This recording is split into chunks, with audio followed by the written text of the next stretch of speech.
Myelin put out a video today, guys, that I really wanted us to watch. Judging Bungie's story by their own standards. I'm gonna grab some popcorn. I'm literally grabbing popcorn. If you guys would like to join me, this is gonna be 14 minutes of probably some juicy shit. Let's have a listen here. Welcome back, Guardians. I've been meaning to do a review of Season of the Wish, and every time I thought about this season, I kept thinking about the narrative roundtable that Bungie did with games media when Lightfall came out. And there was obviously a very strong reaction to Lightfall, specifically around the Veil. And so the narrative team and people at Bungie that did interviews with games media and talked about the seasons after Lightfall and how it's going to fill in all the blanks and get you all prepared for Final Shape. And I kept coming back to this article and thinking, if I'm going to review this season, I really should judge Bungie by their own expectations. And I don't like doing all these videos about the critique, and this one's probably my most critical video. So if it's not your kind of thing, that's fine. I actually do have some other normal lore videos, some classic Myelin videos. Just go off and watch my video on Warlord's Ruin. It's a big deep dive into the lore of Warlord's Ruin, or Lord Shaxx, big history of Lord Shaxx. But today I wanted to read to you what they said in July 2023 about the criticism of Lightfall's story and what was planned for the seasons. And now we've obviously finished all the seasons and we're heading into Final Shape. And to see if they achieved some of those things. Spoilers. He either said big dick dive or big deep dive, but I heard dick, which actually sounds like a pretty good series if you think about it. Why do a deep dive when you could do a dick dive? I don't think so. And then I'm going to tie this into, I guess, my review of this season. I will leave a link to these articles down below if you want to read them yourself, but I am going to read you a couple of parts of the article, what was said during these interviews. I'll let you decide, you start formulating your ideas about what Bungie said and if they achieved these things throughout this year, and then I'll give you my thoughts in a sec too. So let me just read you some. Bungie leads addressed criticisms of Lightfall's story and explained that the expansion was partly a narrative experiment meant to set up more engaging seasons for the current year. It used to be where we could kind of nod to what was going to happen in the next season, and then you jump into it and it would be a whole sort of new story with a chain link between the previous one and this one. Okay, this quote's a bit confusing, but what they're talking about is that the expansions used to be like a conclusion and then they'll jump into a whole new story in the new seasons lead up to a new expansion. But this was a narrative experiment, and essentially Lightfall was the beginning of this story. These are some of the most serialized and interconnected seasons we've ever done. Just narratively, I think there's more swing toward the fences in that regard. The interconnection between annual releases and seasons is kind of a chain link. And this year's is different in that normally we ramp up to an expansion and then we start the new stuff with the seasons that come after it. With this one, Defiance and Deep are kind of like the fallout from Lightfall. Alright, so saying that Lightfall's the beginning and then you have the aftermath and Defiance and Deep, and then it starts ramping up again into Final Shape. There's a lot of narrative threads that were left very intentionally unresolved to dig into and expand upon and feel the impact of. Brooks continues. And then from 22 and 23 onwards, it's the ramp up that lead into the dive into the Final Shape. It's very different shape than what we're used to, so some of the narrative arcs might be done in a different way, and that's very intentional. Brooks points to Veil containment as a key foreshadowing reservoir, which continues the examination of the cosmic thingamajig called the Veil, and quietly hints at a lot of stuff to come for seasons and expansions. He says this trail of breadcrumbs is a way we're experimenting with the new narrative delivery systems to tell different kinds of stories and shake things up a little bit from what people have been expecting. Stephen adds, we aren't done giving answers and reveals in the seasonal content leading up to the Final Shape either. There are definitely more things that are going to be touched upon that have come out of Lightfall, and there are more things that have come out of the Veil containment activity. Right, so that was almost a year ago now. Thoughts? Discuss? Well, I'll give you my thoughts on it. I think there are three kind of main points. Firstly, Lightfall was the beginning of the story rather than the capstone or the end of a story like we're used to. They talked about it being the most connected seasons, so Lightfall, all of these seasons, and then Final, that they are more connected than any other expansions and seasons in Destiny, and that they had an experimental delivery system being the Veil containment law. So With Lightfall being the beginning of the story, obviously I think this was not received very well, and you kind of paid for an introduction. Like you bought a book, no, you bought the introduction of a book that introduced the Veil and the Witness, but didn't give any answers. And so this idea of everything being interconnected really meant that you only got a third of the picture, and then you had to purchase the seasons to get the middle of the book, and then you have to purchase the final shape to get the end of the book.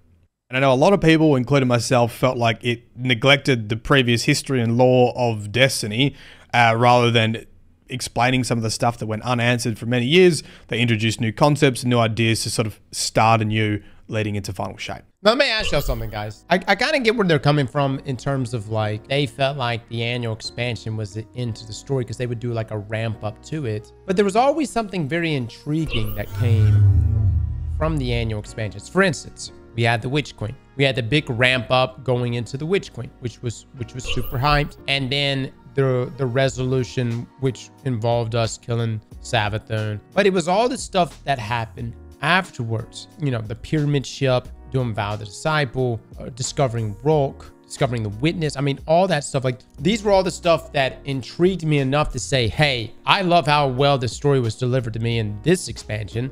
At the same time, you just gave me all these other little plot. I mean, you got these storylines opening up. The whole universe is opening up here. We're seeing the baddies here, the true baddies. And this intrigued me enough to stick with the story for seasons on going into the next one. Then you had Lightfall, which was, let's just be real, guys, it was filler. Lightfall was filler. I mean, I think it's all but confirmed that Lightfall and Final Shape was supposed to have been one expansion. It got split into two. And then I'm sure Myelin's going to say something about it. Let's be real. The last two seasons, Season of the Witch and Season of the Wish, they're not really setting up the Final Shape. Especially Season of the Witch. Season of the Witch is literally setting up episodes. It's literally setting up one of the episodes which is going to revolve around us killing Xivu Arath or dealing with Xivu Arath. Xivu Arath is not even going to really be involved in the Final Shape. In Heresy, we will eventually, which will be the episode later this year, or I can't remember which episode it is, but we will eventually deal with Xivu Arath, and Witch as well as Wish is setting those things up rather than this ramp up. Now we have Into the Light coming up in April, which is a lot of speculation of what Into the Light is going to be. Personally, I think it's going to be like some callback to old missions, maybe some onboarding for free-to-play players as well. It could even be like maybe old campaign missions you haven't done in a long time. You know what I mean? That's been the speculation so far. But let's continue watching. Okay, so moving on to point number 2, the most interconnected. I really don't think that from Lightfall to now, and including Final Shape, I guess, when that comes out, that this has been the most connected seasons, interconnected seasons that we've ever seen. I think they have been incredibly typical for Bungie and Destiny. And whether that's a good thing or a bad thing, that's up to you if you like it, but I don't think there's been anything special this season. They have a little mini storyline that plays out like Season of the Wish. You go and collect the Ahamkara eggs, and then it leads into the next season. This is this has been typical for like 10 years. I'm not too sure what they were referring to. I have to agree with that because so let me also say this. Myelin's not speaking from the perspective of the content. The Coil's been good. Warlord's Ruin is my favorite dungeon Bungie has ever made. I've spent more time in that dungeon than any other dungeon. I love it. I love all the weapons too that were brought to us this season. But he's judging this based on the comments that Brooks at Bungie stated about the story this year. So you see, understand when that article came out, everyone was upset because everyone was like, all right, so we're just going to get these little small messages every single week about the Veil and that's it. This is literally all we're going to be getting when we could have had this information in the Lightfall expansion himself. And their defense, Bungie's defense was, it's because we're trying something different with this new interconnected story. And what Myelin is really trying to say here is that experiment was ass. And I agree. Myelin's probably not going to say that exactly, but I do agree that it was in fact delivered terribly. With that, these seasons are more interconnected. I mean, Defiance, we never even really worked out what was happening with Season of Defiance. That's the season that released. It was flat pancake ass. It was dip off. It was nothing, non-existent. With Lightfall, and they were abducting, Shadow Legion were abducting people and put them on the pyramid ships. It literally never explained why they were doing that. Exactly. I mean, that's how Amanda died. What were we doing with those people? Let me replay that again. Legion were abducting people. What was happening with Season of Defiance? That's the season that released with Lightfall. And they were abducting... Shadow Legion were abducting people and put them on the pyramid ships. Why have we forgotten that? Amanda died over this. And by the way, the way she died too is just so stupid. It wasn't even like it was not that saving normal everyday civilians isn't an honorable thing or a worthy thing to die for, but it wasn't even like it was like, oh, we were in here, we were saving somebody super special. It was just Frank and a couple of his kids. You know, not that Frank and his kids don't matter, but you know, it was just so weird to kill her in that way. But yeah, no, Season of Defiance, back to what Myelin's saying here. Why were the Shadow Legion even taking these people? What were they doing with them? You know, is it because Bungie doesn't want us to see people get killed on screen? Or they're like, no, must not see that. That would be too much for the audience. This audience of a demographic age of 35. You know, Legion showing up and literally beheading everybody. That makes a lot more sense, you know? Them coming in there and just fucking killing and destroying everybody and shit. That would make more sense. I don't really know why they would even be there to begin with, but them coming down and abducting people, what? We're gonna continue. Let's let. I'm talking over Myelin too much. It literally never explained why they were doing that. It was just left hanging. Season of the Deep, I will admit, I actually think it's probably one of the better seasons, giving us some backstory about the Witness, and the origin story for the Witness was enjoyable. But overall, it followed a very typical pattern where you get a little mini storyline that happens in a season and then it finishes on how it connects it to the next one. There's a chain link, as I say, to the next season. Again, he says it's good in terms of backstory and Witness, but that is if you like the Witness's backstory, which I'm still, an entire civilization is inside of the Witness. Guys, it just screams to me, no new alien race. I was expecting pyramid ships showing up at each one of the planets. We're having a war take place at each one of the planets. And it is alien civilization that's essentially representing what the Witness represents, right? And we have this ongoing conflict. And then all of a sudden we get this season where it's like, no, they're all one. That's why he has so many floaty heads. He's got a bunch of floaty heads to represent that they're all one. And so you ever find that sometimes the villain or the bad guy is better when you know just kind of, you don't really know everything about them, nor their complete motives. You know what I mean? They're a little vague. But dude, the villains, like building the villain up is so important. I love Thanos. Thanos is probably my favorite. Out of every character in all of Avengers, man, Thanos is my favorite because you saw the vision that he had and you could get behind it. You could understand it. But there was a lot of build up to that. The Witness, I felt like had good build up and then it just, I don't know, just completely fizzled out. All right, we're gonna let Myelin talk now. And I just don't think that this has been more interconnected than any other series of seasons and expansions in Destiny. And the final point about the experimental delivery system with the Veil Containment Law, I mean, maybe this is what they were talking about with the most interconnected. If you're not aware, if you didn't see, but they actually added the Veil Containment Law in a mission, and for the first season, it was weekly missions that you had to go to the Neomuna to hear this. Great for content creators. We could just easily farm views for lore because they were still very cryptic. And then in the 2 other seasons, see, this is the issue. And 2 other seasons, so one season it was like every week, and then another season it was like just the first week, and another season it was just the first week. And maybe this is what they're talking about, the interconnected, but you got little snippets of the Veil Containment. Drip-fed answers to what the Veil is, because remember, Lightfall didn't tell us what the Veil is. We had no idea what the Veil is, and you're meant to read the middle of the book, being these seasons, to work out what it is. Eventually, we did know what the Veil is, but even I'm like getting confused about it, or I've sort of forgotten what it's about because it's been spread over such a large period of time. And a lot of people didn't see it, or they didn't understand it. Half the people didn't even know where to go to get that information. And I just think that knowledge fades over time, and they lost. A lot of people just don't the care time anymore. to explain the Veil was when it was kind of introduced. Yes! The irony in the Veil Containment Law is kind of considering it as interconnected because you had all these pieces of lore throughout the seasons that explained Lightfall. But from a consumer point of view, it's incredibly fragmented. Like, it's not interconnected, it's fragmented. You have to go and buy all the different seasons, play them all through, know where to go to put the story together. I can see their point of view and what they were trying to say as a overall, like if you're looking back as a developer and you're looking at the story, like, yeah, yes, everything's like linking together. But as a consumer point, I just want to point out, if Myelin is confused, and obviously he does have a grasp on the veil, but if the lore that's being and story that's being delivered to us is confusing folks like Myelin and Bife, what the? How the hell are we supposed to know what the hell is going on? The veil is like a G-spot. Is it there? Maybe. Somewhere. But if Myelin can't find it, how the fuck am I supposed to find it? Point of view, everything's divided up and put into different seasons and different expansions. And Destiny's weakness is 1000% getting new people into the franchise to understand the story. And the fact that you divide a story, a very pivotal part of the story, over multiple seasons and expansions is, in my opinion, fragmented, not interconnected.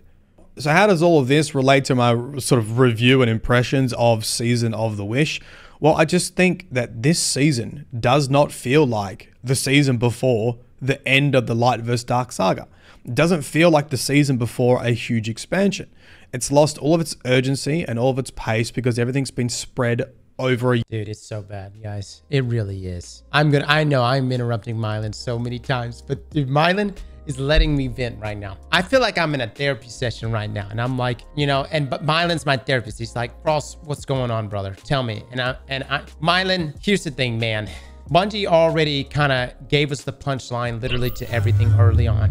And then we get into this season and we have this whole buildup revolving around not ourselves going inside the Traveler and being the one to get in there, punch in there, and being the chosen one. But instead, we've got fucking Aldrin, aka Crow, who gets this honor. Which, by the way, that happened like 3 weeks ago. We're not actually going to be able to follow through on all of that until 3 months from now. So yeah, I don't know what they're going to do though. I mean, maybe Into the Light is going to really ramp things up to bring us on board here, but it's lost me. Yeah, to have everything interconnected, and I just don't think that model is a good way to tell a story. It also ended in very typical Bungie fashion on a cliffhanger because you have to connect everything together. So it ended with, we got a mini resolution to get in the Ahamkara eggs. That was like this side plot. And then Crow goes through the portal. And then it's tune in next week in Dragon Ball Z to work out what happens with Crow, the final shape, and how Guardians go after the Witness. Overall, the themes were good. Ahamkara, Mara Solve, Crow, they're all enjoyable themes within the Destiny universe. But this delivery system within this seasonal model, within a live service game, I think is absolutely killing Destiny's story. And this is what I touched on in a previous video with the Destiny needs like an ODST expansion, is I just kind of want to go back to not live service and like an expansion where there's this beginning, middle, and end in an expansion. And it's a standalone story set within the Destiny universe. And the way that it's connected to other stuff is, yeah, maybe you get an end credits scene. Like, that's your chain link to the next expansion or your next season. But to just tell a decent story from start to finish in a single expansion, and that's what I'm hoping what's going to happen with these expansions that they're doing after Final Shape. The most painful thing that I've had to experience not this past year, but last year. The most painful thing I had to experience post Lightfall last year was listening to, what was her name? Kiyomi SI. And every week, it was just bad, dude. It was the radio message. It was lots of sighing. It was very depressing. Going back every week and listening to these little bitty bits, and she's like, nah, I just don't fucking give a shit, dude. I just didn't give a shit. You know, when she's like, I'm losing Maya, it's like, I don't fucking give a Maya. And there's nothing against whoever it may be. If I'm listening to you sigh about it every week, I'm gonna be at some point I'm gonna be like, all right, I'm tired. What's really interesting is Bungie knows this because they had another round table in January of this year, and they spoke about how the seasons are too predictable and they want to change it. So very interesting how post Lightfall they spoke about, no, it's fine, like all these seasons are going to explain this, they're really interconnected, it's going to fill in the gaps. And then now that we're at the end of the seasons, they're saying, yeah, okay, we kind of agree that it was too predictable and it wasn't as inventive, I guess, as we thought it was. This is from GameSpot.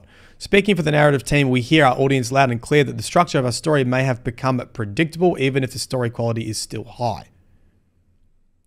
Senior narrative designer Nico Stevens explained that the part of the problem was the predictability of recent seasons is due to dealing with live game development.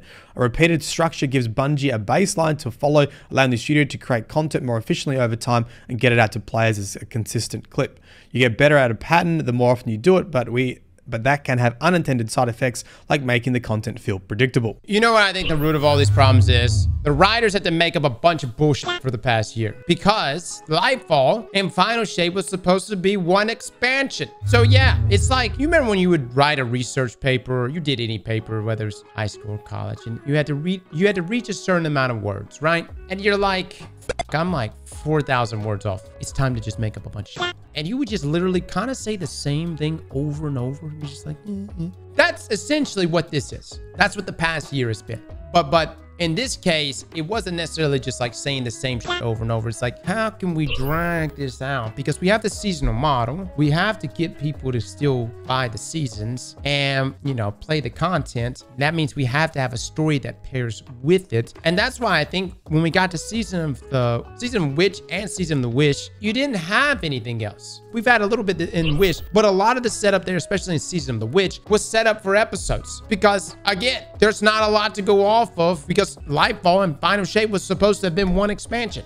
If Bungie didn't focus so much in storytelling, I don't think it's them focusing too much on storytelling. I think the thing that charges the path forward is essentially the monetization. That's the thing that's laying the path forward. So you got Bungie and executives saying 4 seasons. I guess now going to 3 episodes. But this is our live model. Narrative team, sandbox team. You guys filled this model up with a bunch of shit. Oh, narrative team, you don't have anything to go off of because we split up the expansion. Instead of it being one big massive expansion, we're making it 2. Too bad. Figure it out. Make some shit up. We're going to keep the same monetization path and we're not going to deviate from it. Best we can do is that next year, or that being this year, we're going to go to episodes instead of seasons. You can build a narrative around a live model game. You just may not be able to do it over 4 fucking seasons. I mean, it's just the same reason why Final Fantasy has big major expansions, or even WoW or something like that. It's not every 3 months. You know what I'm coming from? But how can you do, you know, the story drives a lot of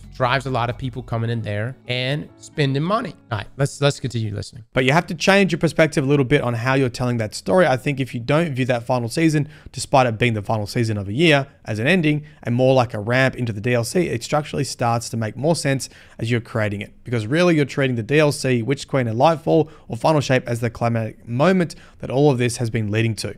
So I completely understand that Destiny puts out a huge amount of content and they do it very quickly. And overall, Destiny, I do think, is a good game and incredibly polished for what you get. And all you need to do is go play other games and realize it's pretty good, with all the complaints aside.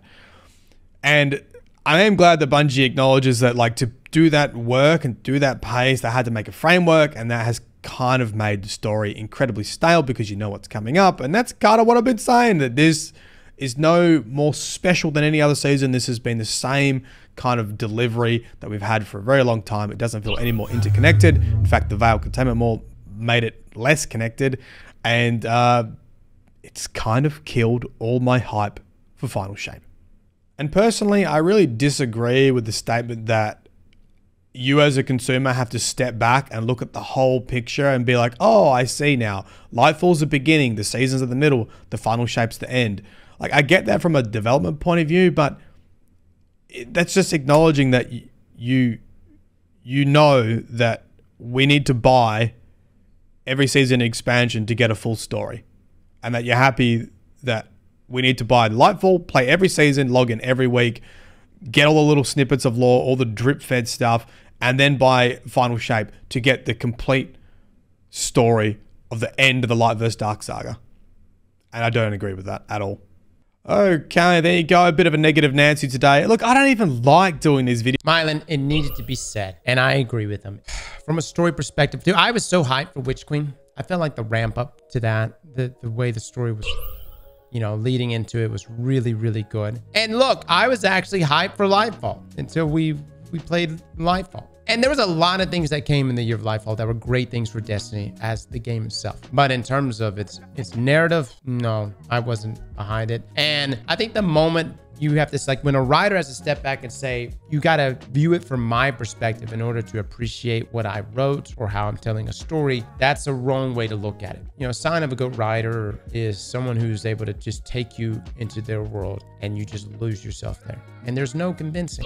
There's no, hey, you got to see it from my perspective. It just happens. You ever read a really good book, guys, and you start thinking the way the author thinks? Like you almost start narrating your life on a day-to-day basis based on what you've been reading, almost in the same level that story was written in. That's good writing. There are sometimes I've read books where it is grabbed me so much so that my mind will almost start thinking in the same way that the writer writes, if that makes sense. What this really puts pressure on more than anything from what Myelin's bringing up here, guys, is that whatever this Into the Light update is supposed to be in April, it's got a tall order. It's going to have to not only hype up veteran players, but onboard any new players, somehow drag this narrative that's been fragmented over the past year together and tell it in a way that's cohesive enough for us to all have an understanding of what's about to go down in the final shape outside of bad guys are bad because they're bad. That's essentially been Destiny's story from the very beginning. And somewhere along the way, we started getting a little more richness in the lore, right? And we're like, whoa, whoa, whoa, wait a minute now, no. But then all of a sudden, we've circled back to bad guys are bad. I would like things to hit harder than that. I don't like it when things are that black and white. You know, this would never happen, but if Bungie took an approach like Vinland Saga, what is it that Vinland